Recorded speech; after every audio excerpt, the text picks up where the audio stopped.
Hello and welcome to this video where I'm going to be taking you through my annotations of the poem Kamikaze by Beatrice Garland. Before we begin, I just want to explain about 4 characters who we will be hearing about through this poem. So to begin with, the poem is told through the speaker, who is the daughter of a kamikaze pilot. So she also mentions her father's father, so her grandfather, and speaks a little bit about his boat.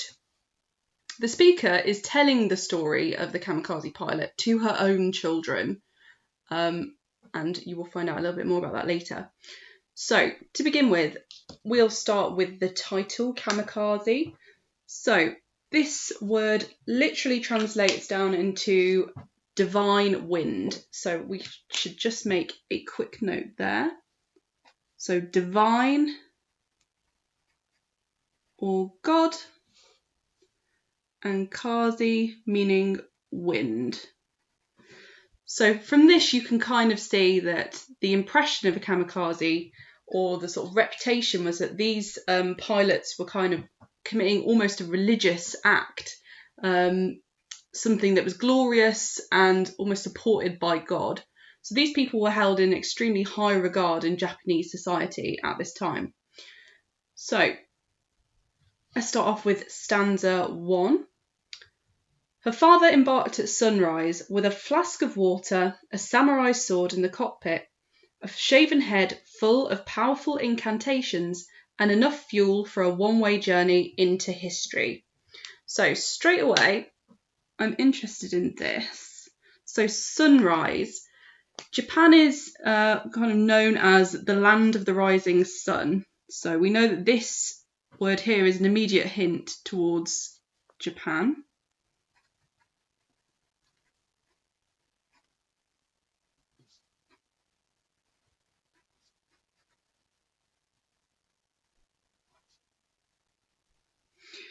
And he has a flask of water, a samurai sword in the cockpit, a shaven head. So again, the samurai sword is a symbol of self-sacrifice.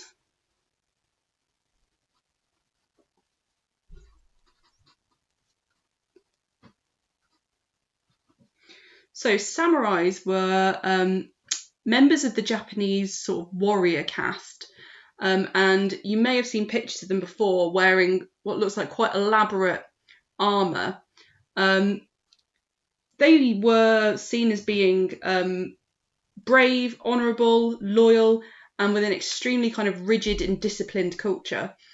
If they were defeated in battle, a samurai would commit ritual suicide. So they would take their own sword or someone else's and would go through their stomach. And suicide was almost a respected alternative to being defeated. So he is equipped with a samurai sword. So again, we've got that symbol. I'm just going to put here also an image of loyalty towards his country and honour. So he has a shaven head full of powerful incantations. So the word incantations means spell.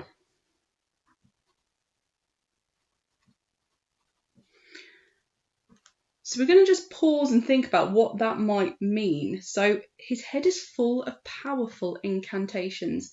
Again, the fact that this is sort of modified by this word powerful suggests that this is something that has been repeated, perhaps. It has a power, a control over him. So perhaps these are repeated messages that have been told to him about honour, about his duty, perhaps even a form of propaganda. So many of these kamikaze pilots were very young, and they were convinced to do this as part of their duty towards their country and towards their emperor. Japanese newspapers at the time did also sort of report about how some of the pilots didn't want to do it. But if they turned back, then they would bring great shame and dishonour towards their families. They also, the pilot here also has only enough fuel for a one-way journey into history. So he's been equipped with enough fuel for a one-way journey into history. So we know from the outset here, he was never expected to return. He had only enough to go one way towards the ships, and then obviously to crash his ship, to crash his plane into the ships, therefore sacrificing himself as well. But the way that this sounds, a one-way journey into history, it sounds almost something quite celebratory, something glorious, almost quite like fairy tale, like a one-way journey into history.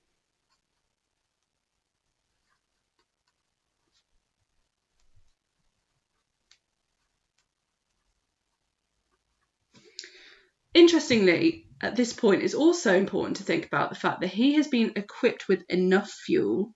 So someone else has made that decision. So these pilots were given a certain amount of food. So he is simply part of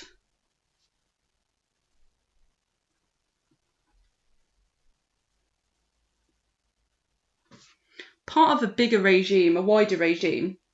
Someone else has made that decision, whether that's the government, to give him just enough fuel. So that first stanza, we've got this quite striking image of a young pilot who is going to his death. That then changes with the use of this volta here. But halfway there, she thought, recounting it later to her children, he must have looked far down at the little fishing boats strung out like bunting on a green-blue translucent sea. So he now is in his plane. He is obviously going across the sea, and he looks out of his plane and sees the little boats strung out like bunting. So this is quite a childlike image, I suppose, strung out like bunting. So bunting are sort of little triangles, like little flags that kind of strung together that you might have at a party. So little fishing boats strung out like bunting on a green-blue translucent sea. So even though he's off to war, he's off to sacrifice himself, to crash his plane into the enemy ships, he has this moment where he looks down and seems to notice these boats, which bring back a memory. They sort of trigger a childhood memory for him here.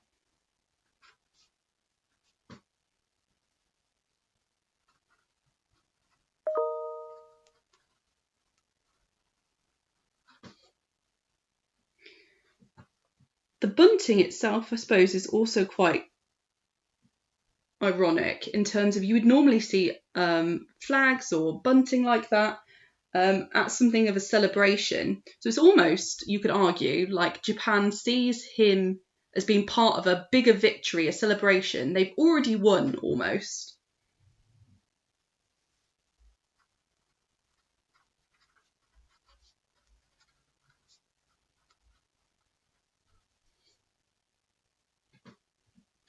But obviously this is ironic because what's actually happening here is that he's going to his death, supposedly. A green-blue translucent sea. So again, you have here our first kind of indication of another key theme in this poem, other than war, which is nature. And it's described here in quite a beautiful way. So the green-blue translucent sea. And this is enough to make him pause as he goes on his journey. Beneath the boats, he sees even more. Beneath them, arcing in swathes like a huge flag waved first one way, then the other in a figure of 8, the dark shoals of fishes flashing silver as their bellies swiveled towards the sun. So even as I'm reading that, you should be able to hear one technique, which is this sibilance here, so that repeated S sound.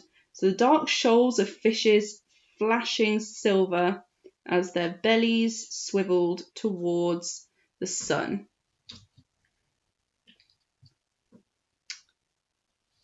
So the other image that is repeated here is the fish, which is what this stanza is all about.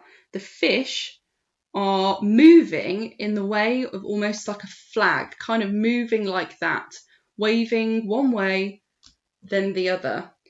So the fish are waving like a flag. So you've got this flag imagery, which has now been repeated 3 times. So this connection here to the sun, the symbol on the Japanese flag, then the bunting that we spoke about, and now again the fish that move like a flag, and they move first one way, then the other in a figure of 8. So this perhaps moving first one way, then the other, maybe this isn't simply about the fish, but maybe this is about his indecision. So is he wavering himself? Is he at this point questioning what he's about to do? Should I crash my plane towards the ship or shall I not? So he's going from one way to the other, maybe in his mind. And then you've got this comment here on the fish. So the dark shoals of fishes flashing silver as their bellies swiveled towards the sun. Now, all of this sibilance here creates this kind of hissing sound. And it makes it sound quite threatening.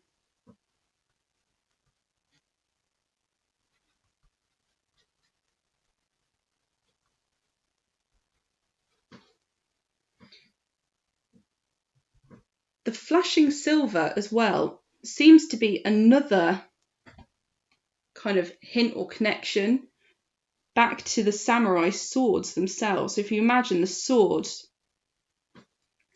that the blade of the sword kind of flashing silver in the sun.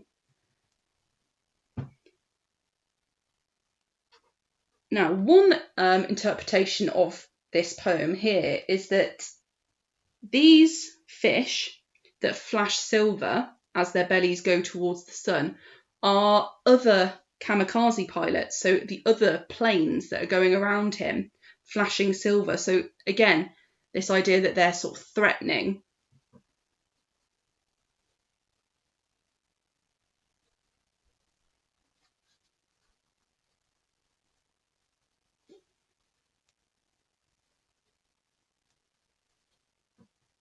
You've got this image of danger here going on. So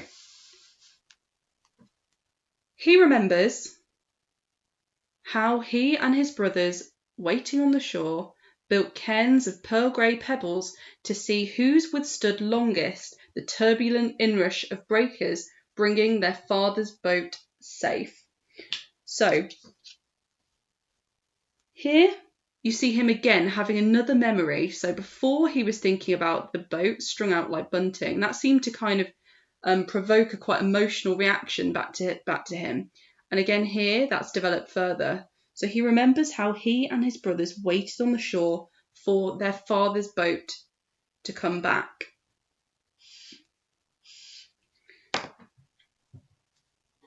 And it's important to think, what has triggered that memory? It's nature.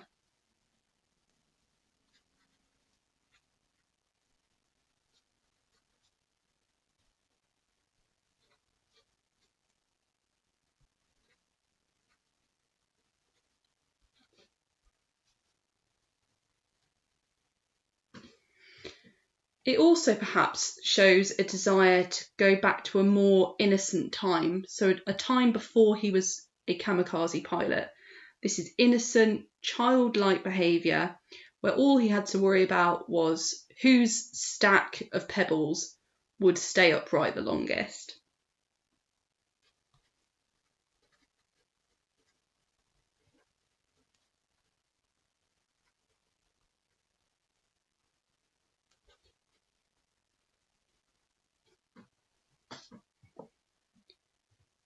So at this point, you then have this interesting change.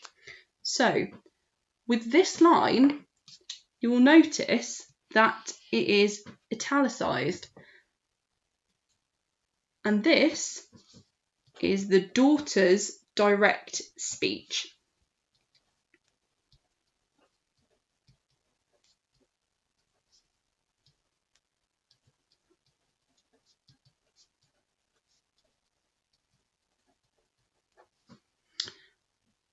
So she's clearly answered a question, or we're supposed to believe she's answered a question from one of her children that she's telling this story to, because she replies, yes, grandfather's boat.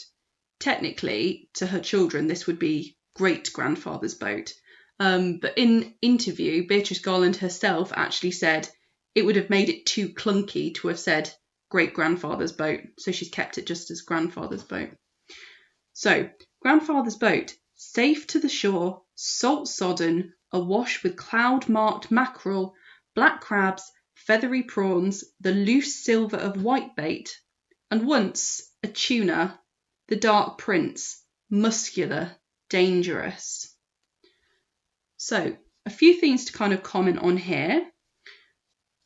Once again, let's just make another note on here. It makes this, so this inclusion here, and you'll see it in the next stanza too, this italicized section, which seems like it's the daughter speaking directly, gives it a sense of authenticity. It makes it seem believable, real. We know that obviously Beatrice Garland is not Japanese. She does not have a Kamikaze pilot as her father. This was an imaginative piece. However, it does give it that sense of believability by having this character. So, the next thing I want to consider are the techniques that are used here. So, we commented on the use of sibilants earlier about the fish in stanza 3, and it's the same in this stanza as well. So, safe to the shore, salt sodden, awash.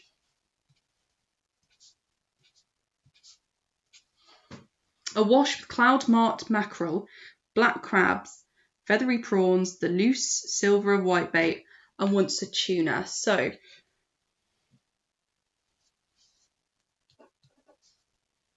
you have another comment on sibilants here. So, the sibilant sounds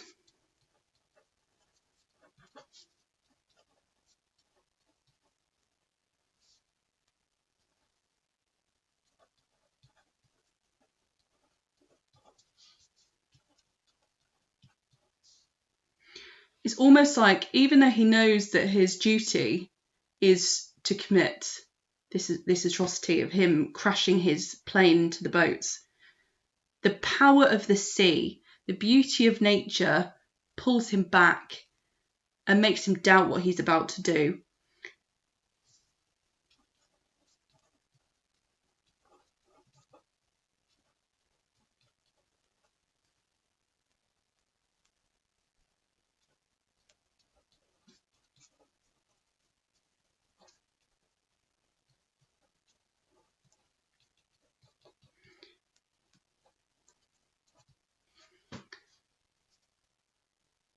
So I've written quite a long note there. So the power of nature, the sibilant sounds, all of these beautiful memories that he has are in fact more powerful and more persuasive to him than any man-made influence or duty that he has been told to do.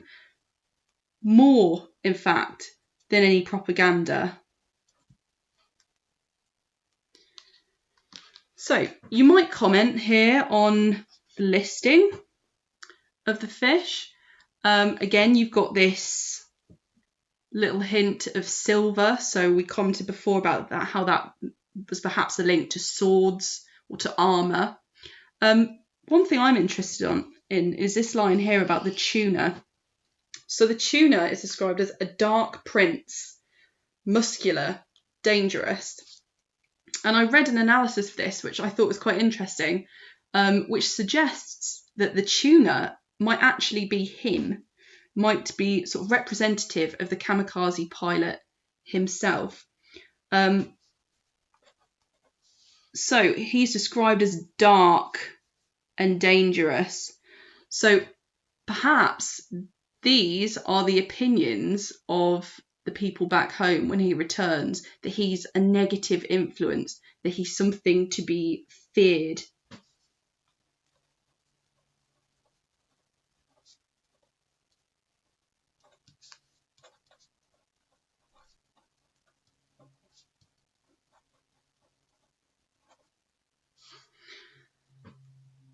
And now you've got these final two stanzas.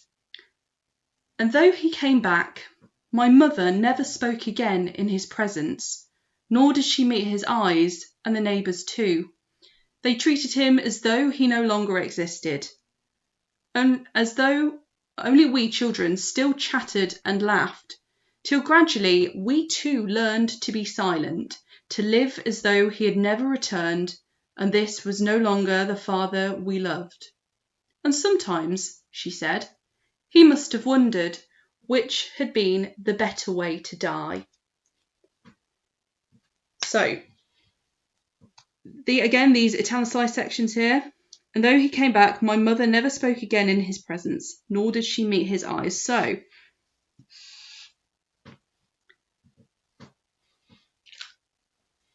as he came back, so he was supposed to be there, he was supposed to be going for a one-way journey. So he was never expected to return. And by doing so, by going against his apparent duty, he brings dishonour and shame to his family. So his own wife never spoke to him, never spoke again in his presence. She never met his eyes. The neighbours too treated him as though he no longer existed. Only we children still chattered and laughed. So, a few comments here. It shows the strength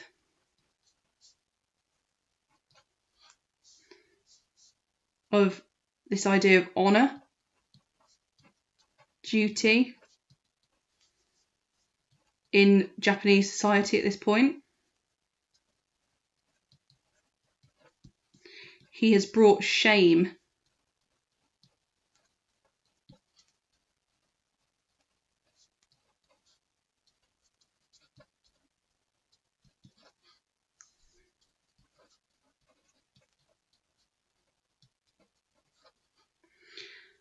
I think this line is quite interesting though. Only we children still chattered and laughed. So there is a difference there. There is a contrast between how the adults treat him and how the children treat him. So maybe that there is a bigger message here that Garland is trying to suggest about maybe the innocence of children, how children are not as cruel as adults, they're not as judgmental, they still chattered and laughed.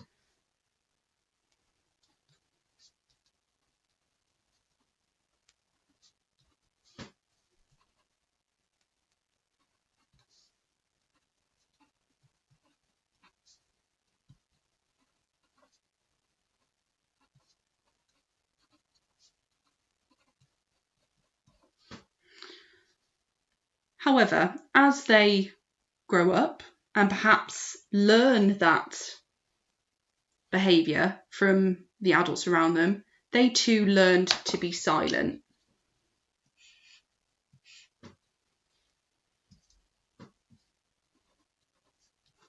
So learned. So shows that this pattern of behaviour has been inherited.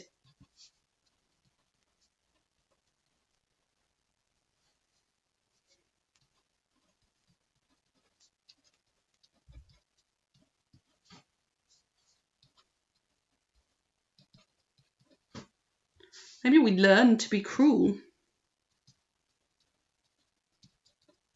or to judge others.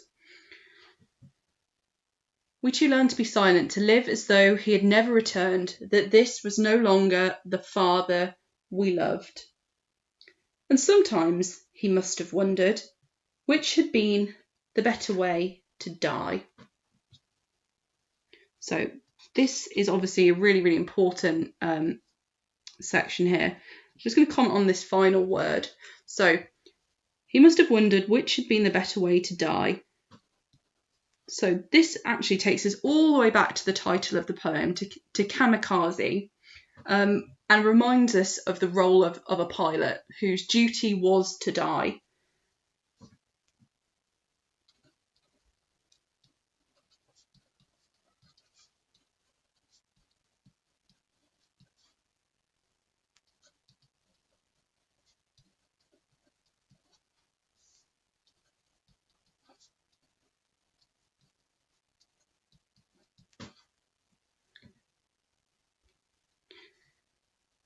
However, you could argue here, is being kind of cast out by your family, being ostracised, being separated from your family, is that the same as or worse than dying?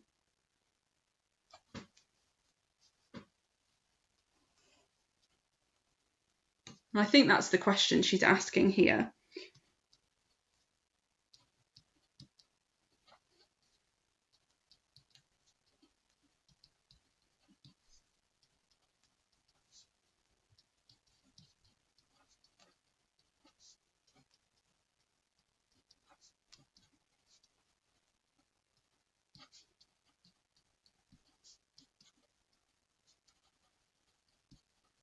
Because there's quite a cruel irony here in the fact that although he has survived, he is treated like he was dead.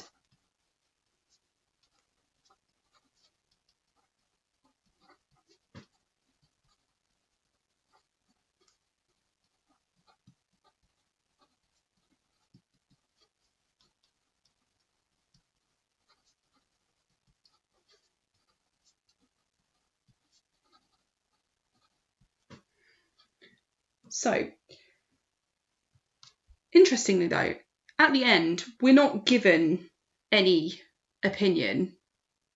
So it simply says, sometimes, she said, he must have wondered which had been the better way to die. So the end doesn't have any condemnation. It doesn't say he was a terrible person for doing this. There's no opinion.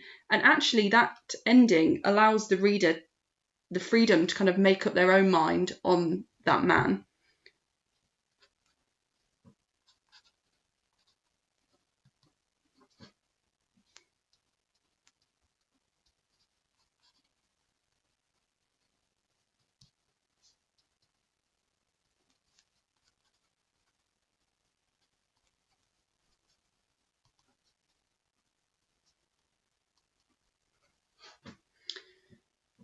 So the ending allows the reader the chance to make up their own mind. So I suppose hopefully those annotations were helpful. I want to just end now with thinking about sort of 3 big ideas to do with this poem. So I'm just going to write this at the bottom here.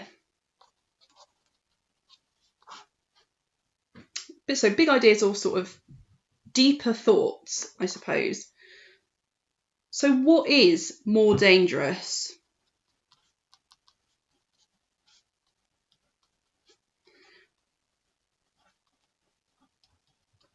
Is it the pilots themselves, the kamikaze pilots, who crash their planes into enemy ships? Or is it these ideas of patriotism and propaganda? So this idea that you are simply a cog in a bigger machine, that your country is bigger than you, the individual.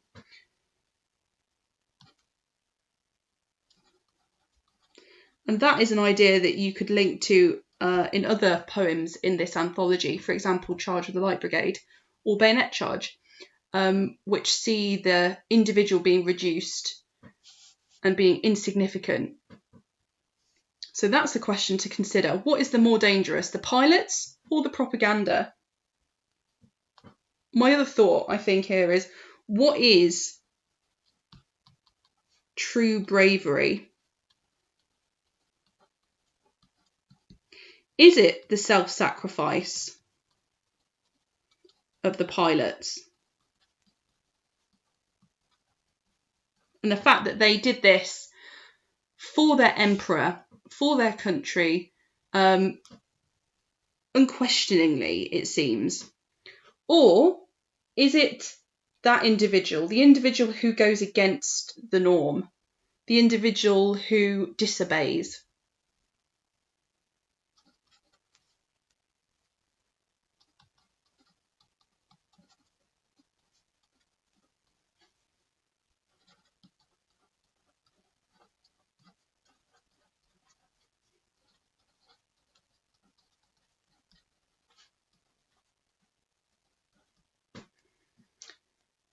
And then finally, I want you to think about your own opinion now.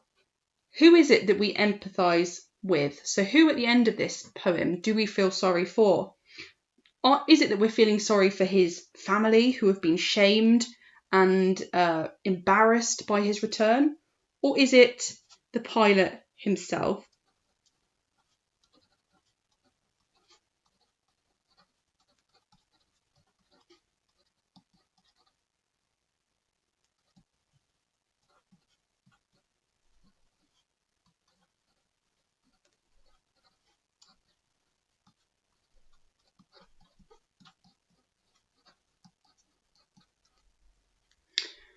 So hopefully this has been helpful.